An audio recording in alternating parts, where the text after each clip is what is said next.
friends, welcome back to my channel. Today we're doing something slightly unconventional from what we normally do. We're going to talk about some eyeshadow palettes that I may or may not declutter. I've sort of gone through a recent purging and examining and depotting of some of my eyeshadows, and as I was looking at my eyeshadow palettes, there were a bunch of them that I was sort of like, boy, you know, I can't just tell based on swatches or looking at it if I want to keep it or if I want to declutter it.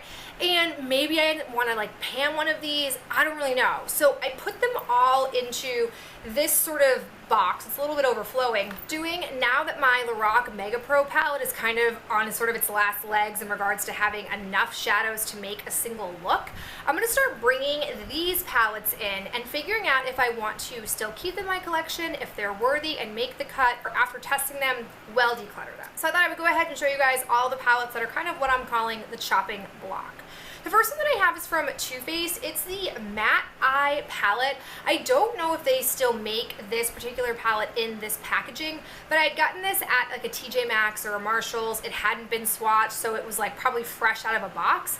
And when I look at this palette, I really don't know what to do with it. I just don't ever do all matte looks. Whenever I do, I'm never really super pleased with them, and I'm not somebody who typically will say oh, let me pull out my matte eyeshadow palette and a shimmery one and put them together. I normally have some palette that has a combination of both, and so I can sort of get that matte fix without this.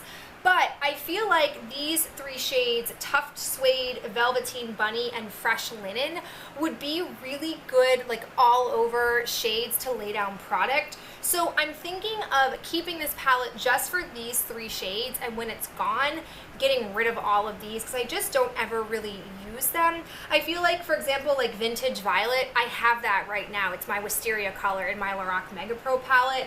And then the rest of these, these three colors here, I don't feel like I really gravitate towards, and Chinchilla and Coffee Bean, I feel like I kind of already have those. So I'm planning on keeping these three. I did try to depot them, but it wasn't going my way. So before I ruin the shadows, I thought I would just keep this bulky packaging, but that's sort of my thoughts on this palette. The next palette that's on my chopping block is my Lorac Pro palette. I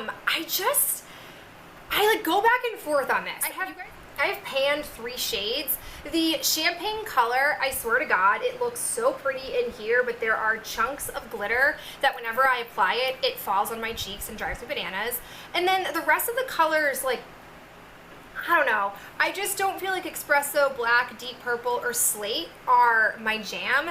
And so then if I cover those up and these, I'm left with these 8 shadows, and I'm just not convinced that I need to keep them. I don't know, I'm super torn about this. I need to do some playing around with this. I've also thought about panning the rest of this, but I'm just not sure I'm into it. So I don't know about this one. I also have my Maybelline The Nudes palette. This was the first palette they came out with. It did not get stellar reviews, but I remember liking it. I haven't really used it in forever, and when you look at the actual shadow usage, you can't see a lot, but I swear, I use this a bunch. So I want to pull this back out and see if I do still like it, if it is of decent quality, and if so, I'll keep it. The next palette that I have is another Lorac palette. I have quite a few in my collection. This is the Afterglow Shadow Palette. I had gotten this super discounted. I think it was one of their summer collections. I've barely touched this. You can probably barely see any usage. And I think the problem with this palette, even when I look at it right now, I can't look at this and see a standalone look with this. I definitely would use this cream and this lid color, but I feel like it's one of those palettes I have to sync up with something else, and I'm someone who just prefers to take out one palette, use it entirely for a look, and call it a day. So I definitely think this is one of the palettes that I would have to constantly use with something else, which makes it a bit harder to work with, but I also don't know if I even like the shadows in here. So definitely have to do some playing. Next one I have a love-hate relationship with. This is the e.l.f. Prism eyeshadow in Sunset. Oh, look at these colors. I like them so much, but much like the Lorac palette I just showed you guys, this is not a standalone palette. It's definitely something that I have to, bring in intentionally, and oftentimes I never think of it. So I love it when I swatch these, and I think the colors are so pretty. There's so many pretty lid colors in here, but I never thing to pull it out. So I'm gonna intentionally work with this, see if I actually like it on my lid, because I don't even remember if I do, and if I don't feel like it's effective, it's going. The next three that I have in here were all given to me in some capacity, and so I'm really not sure if I like them. I've never really used them. The first one I got in a BoxyCharm. This is the Coastal Scents Revealed Smoky Palette. When I look at this, I like it, but I've really never used it. So I need to make it a point to see if there are enough shadows in here where I think it's worth keeping this particular palette. Also at a Yankee Swap, because we do those in my family, I managed to snag the Estee Lauder Pure Color Envy Sculpting Eyeshadow. This to me is like a Naked 1, which I don't own. I only own the Naked 2 and 3.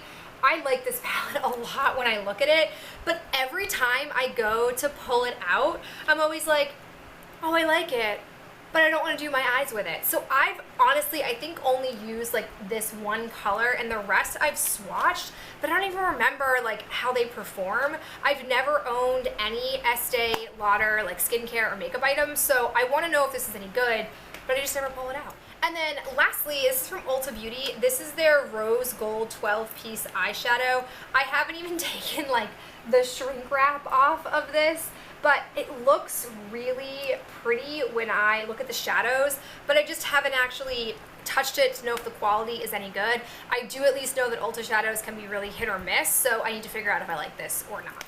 So my plan with these is to, try on the weekends to do one, if I do my makeup on both days, to do one day that's exclusively one of those palettes, and then throughout the week to try to use the palette in other ways in conjunction with my Lorac Mega Pro palette. I'm a little nervous about it because it will definitely slow down some of my progress on my Lorac Mega Pro palette, but at the same time, if those palettes aren't any good or aren't working for my makeup needs or desires, I need to get them out of my life, because I do have another entire drawer full of eyeshadow palettes. I love eyeshadow palettes. Don't get me wrong, I don't need this many, but I don't want to let ones go that I really like, because I love variety. I love playing with different textures and different colors, and there are just so many different things you can do with eyeshadow palettes that they're just a lot of fun to have. But it is time for me to weed out some of the ones that aren't standouts. But that is it for me. If you guys have any palettes that you were kind of like on the fence about, let me know in the comments below, and I'll talk to you guys in my next video real soon. Bye.